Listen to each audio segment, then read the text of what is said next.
So, not keeping you longer, I'm happy to invite our first presenter, Raimondas Andrijauskas, Director of the State Data Protection Inspectorate, and we are starting the session in a moment. Thank you, Mindaugas, for introductions. Good morning, everyone. I'm glad with given opportunity to be one of the speakers in this conference dedicated to FinTech. As representative of Data Protection Supervisory or Authority, it is natural that my presentation will concern legal obligation related to personal data protection, providing payment services. I would like to notice that my presentation will be based on European Data Protection Board's guidelines on interplay of the second Payment Service Directive and, of course, the General Data Protection Regulation. These guidelines were adopted on 22nd of July and were published on the DPB website for a public consultation. By the way, the end of the public consultation will be tomorrow, so there is still one day if you have any comments related to these guidelines. Okay, so first of all, as all the slides, my presentation begins with legal background. As probably all of you know, at the end of 2015, the second Payment Services Directive was adopted. After almost half a year from that, the General Data Protection Regulation was adopted, and these two legal acts are the main culprit why today in this conference we are talking about data protection issues providing payment services. While even for legal professionals, these legal acts are really difficult to understand, the guidelines were needed to explain some of the key issues of the regulation of the both of those regulations. Let's start from that the PSD2 introduces legal framework for two new payment services that are payment initiation service and account information service. And in total, PSD2 covers 8 of payment services, as you probably know. So the payment service providers of these two payment services are allowed to obtain access to payment accounts of data subjects. But always comes but. In this case, but means that any processing of personal data for the purposes of PSD2 shall be carried out in accordance with the GDPR. So the GDPR requirements should be implemented if we want to provide those services. And main requirements that are most important in this context could be mentioned. It is the precise purpose of the processing should be specified, the applicable legal basis should be named, the relevant security requirements must be implemented, principles of necessity, proportionality, purpose limitation and proportionate data retention periods should be respected, and of course data protection by design and data protection by default should be embedded. Talking about data protection by design and data protection by default, it should be mentioned that DPB provided guidelines for these principles, so those guidelines could be used if we want that our services could be named as made by design or by default in relation with data protection. About the guidelines, so practical implementation of above mentioned GDPR requirements is not an easy task, and DPB decided to prepare guidelines for the stakeholders, how above mentioned requirements should be understandable and correctly transmitted into the practices of account information service providers and payment initiation service providers.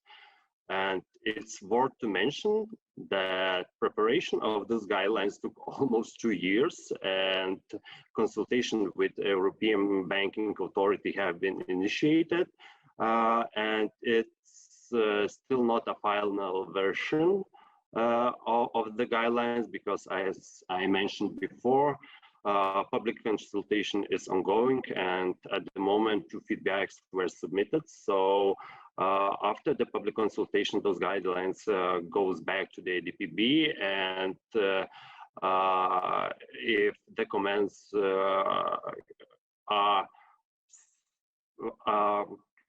would be approved by the ADPB members, so those guidelines will be amended. So what are the main topics that the guidelines cover? And guidelines cover such topics as conditions for granting access of the payment account information and processing of personal data, requirements and safeguards for data processing for purposes other than the initial purposes for which the data have been collected, different notions of explicit consent, also the processing of silent party data and processing of special categories of personal data, and of course application of the main data protection principles. Due to time limits in today's presentation, I'll try to cover not all of them, but all of them except of application of the data protection principles, because this topic is quite long and we wouldn't have so much time to talk about principles in this session. So when we start talking about data processing, at first we have to start from the lawful grounds for processing of personal data. And under the GDPR, controllers must have a legal basis in order to process personal data. And those legal grounds are regulated in Article 6, Paragraph 1 of the GDPR, which constitutes an exhaustive and restrictive list of 6 legal bases for processing of personal data. So it's up to controller to define and to implement the appropriate legal basis and ensure that all the conditions for this legal basis are met. It has to be noted that PSD2 clearly states that payment services are always provided on contractual basis between payment service provider and payment service user. So this means that the main legal basis for the processing of personal data for the provision of payment services is Article 6, Para 1.b. That means that processing is necessary for the performance of contract or in order to take steps prior to entering into the contract. And as you probably know, the contracts may incorporate and terms that also impose conditions about additional services that are not regulated in PSD2, that those conditions could be useful for data controller, but in this case we have to remember that GDPR is very restrictive and says that controllers have to assess what processing of personal data is objectively necessary to perform the contract. And this means that justification of necessity necessity is dependent on the nature of the service. So the mutual perspective and expectations of the parties to the contract, and also rationale and of the contract, and the essential elements of the contract should be looked, and it have to be pointed out that if data is not necessary for the performance of the contract, another legal base is needed for such data processing. Otherwise, it would be defined as unlawful. So I hope this is quite clear. We have a legal basis for processing of personal data, and it's quite clear which one it is. So in this slide, I would like to talk about situations when there is a need to process personal data for purposes other than that for which the personal data have been collected. So Article 6, paragraph 4 of the GDPR determines 3 possible conditions for the processing of personal data for other purposes, and those conditions are: first one, it is based on unions or member states law. Second one is that data subject has given consent, and third, it would be compatibility with the initial purposes. And when we look to the PSD2 directive, it says that the possibilities for processing for other purposes are considerably restricted, and this means that the processing for another purposes is not allowed. So we have some kind of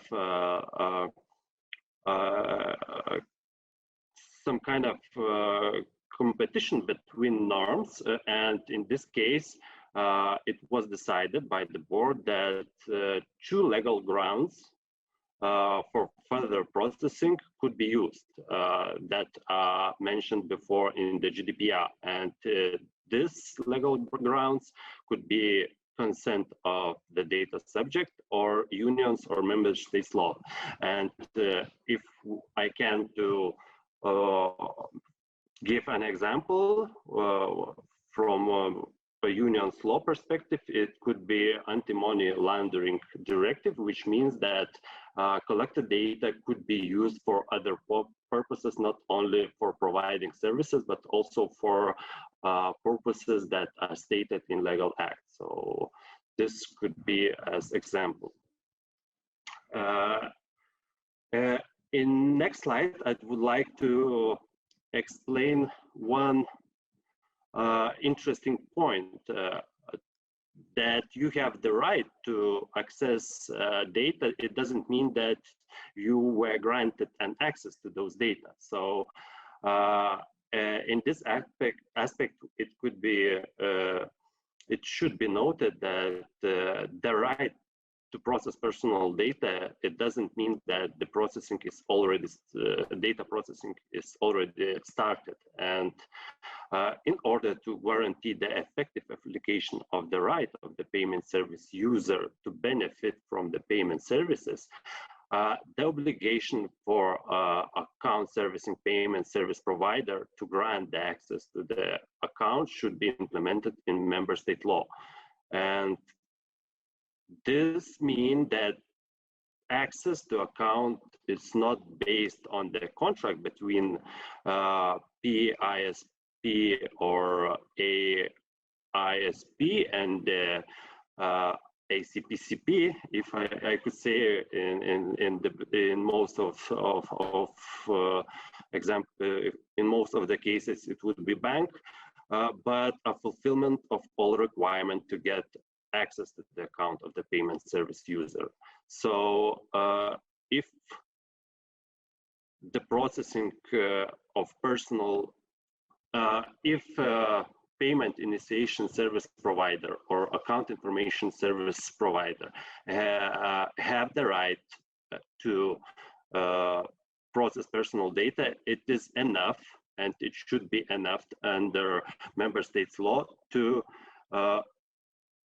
have a granted access to the account information. And this means that legal basis for the bank or for the in the different cases ASPSP is legal obligation under member state law, and this means that GDPR requirements for processing of personal data is Article 6, paragraph 1.c. So the main, I could explain in different words those two slides that were presented before. So this means that for payment initiation service provider, the main legal ground for processing personal data is a contract, and for the bank or ASPSP, the legal ground for granting an access to the account information is legal obligation. This means Article 6.1c of the GDPR.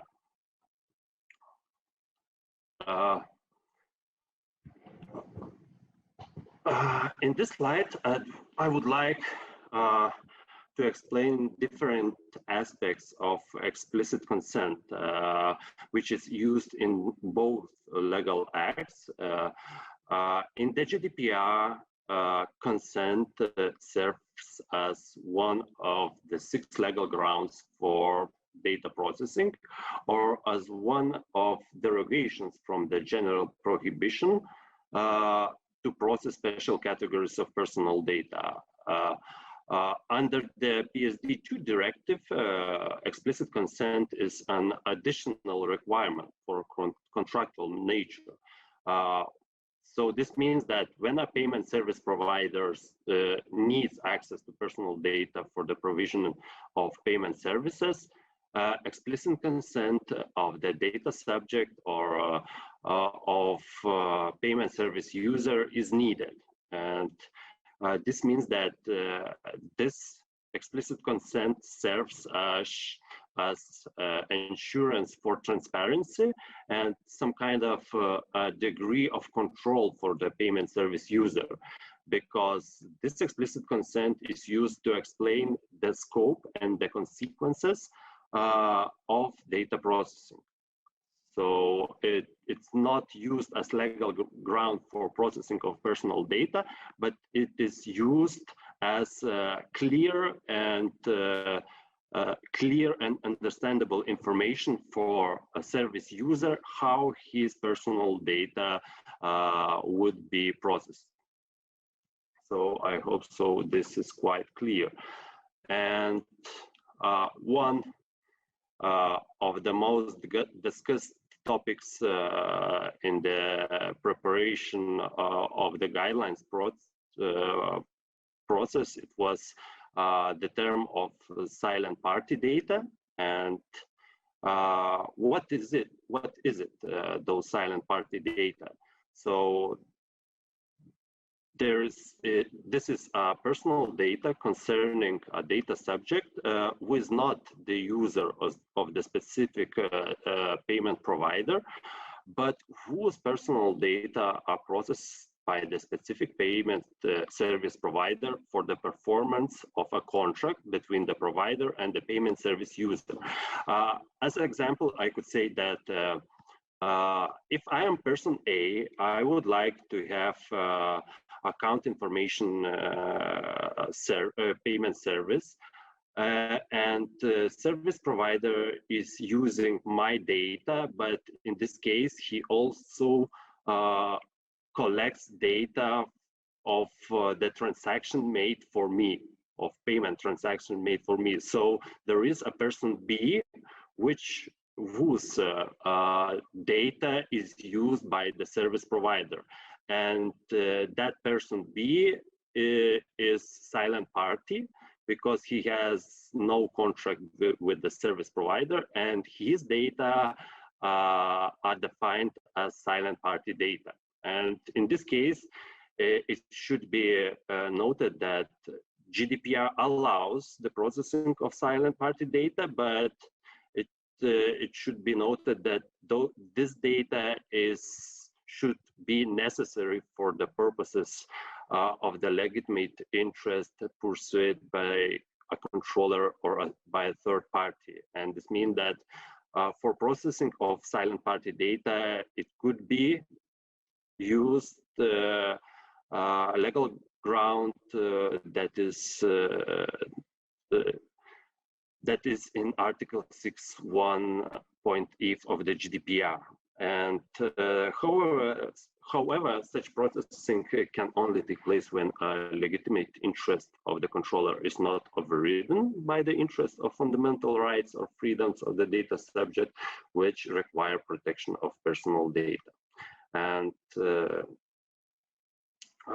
the principles of data protection should be implemented in all the processing activities, and necessary safeguards should be established. And one interesting point in this part that further processing could be done.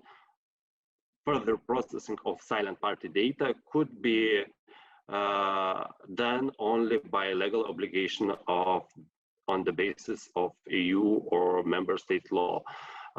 When we were talking about further processing of just personal data, it was mentioned also on consent, but in this case, consent is not legally feasible because for receiving a consent, we have to collect more data to contact with the person whose data we want to process, and this means that it's not a case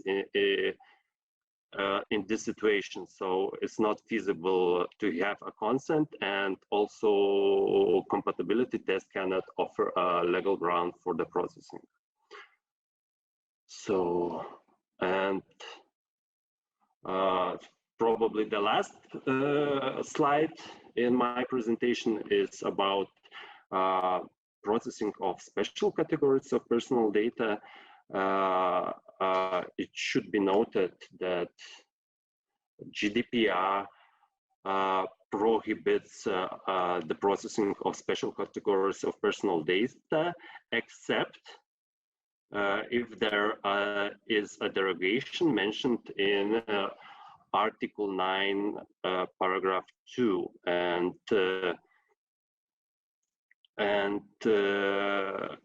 we have to say that financial transactions can reveal some kind of sensitive information about individual, and this information could be defined as special categories of personal data. For example, some kind of payments for political parties or donation for religious organizations. And this means that for processing of these categories of personal data, derogation from Article 9, paragraph 2 should be met. And in this context, we have to say that there are just two possible derogation for processing of such a data, because other are not applicable for the PSD2 payment services, and the legal grounds for processing of special categories of personal data could be explicit consent of the data subject or substantial public interest. And if we didn't met the requirements of those derogations, this means that the prohibition is applicable, and if the prohibition is applicable, we have to use some technical measures to prevent the processing of special categories of personal data, and this could be in some of the cases prevention of processing of certain data points or application of selected access or any other technical measures. So for now, it's all. And if you will have some question, please ask me. I'll try to answer. Thank you, Raimondas, for the presentation. I don't see any questions now popping out on the YouTube chat. I have a couple of questions then. In a nutshell, from your presentation, what is the key takeaway message? That there are inconsistencies between PSD2 and GDPR, and that they should be mapped and categorized. So some homework should be done in that regard. Yes, true, Mindaugas. If we compare legal grounds and legal definitions, there are some misuses in different legal acts. So in first place, we have to map discrepancies between legal acts. Then we should know main legal obligation from both of those legal acts. And when we are mapping these discrepancies, we easily can answer the question for both the regulators, for data protection regulator and also for bank regulator from banking sector, because those two regulators have a little bit different functions, and in those cases we have to be very aware of what they are checking and what we have to show when we try to give them answer how we implement one or other requirement in our work. So it should be noted that in this case we have GDPR and PSD2 directive and discrepancies between them, but there is a lot more regulation with also have different aspects between GDPR and those regulations. Specifically for fintech sector, apart from PSD2 and GDPR inconsistencies, are there any other legal acts that would be interesting to note and which are relevant? I think that we can talk about regulations related with scientific researches and with scientific researches in medicine, because there are used new technologies and big data processing activities are one of the key elements in this sector. So there are some points that should be noted. And also when we are talking about fintech, the data processing and data transfers to third countries apply. So we have to be aware of the specific requirements of data processing in those third countries, and we have to map the requirements with the GDPR and to know how to implement and requirements from that country and also the requirements of the GDPR. Okay, thank you. Last question from my side, not related to PSD specifically. Based on your audits and inspections, what are the usual areas that fintech companies are struggling specifically in relation to GDPR? What are the usual suspects, so to say? Okay, we have not a lot of inspection in this area, but what we can see from some of the inspection and also from other field of the inspection, that's the main problem is the accountability principle. It says that the documentation of the data controller should be suitable to show that all the requirements in the GDPR are met. So in fintech area, probably most of the cases is that we want to do something we have some kind of operation processing and IT solution, but we didn't think about the documentation that is required to show how we implement one or another principle, data protection principle in our work. So the main key point is the documentation, risk assessment, and safeguards that were put in to show that we are concerned about rights of data subjects. Raimondas, thank you very much for the presentation and for answering the questions. I hope that was technical and at the same time useful for the participants. Thank you.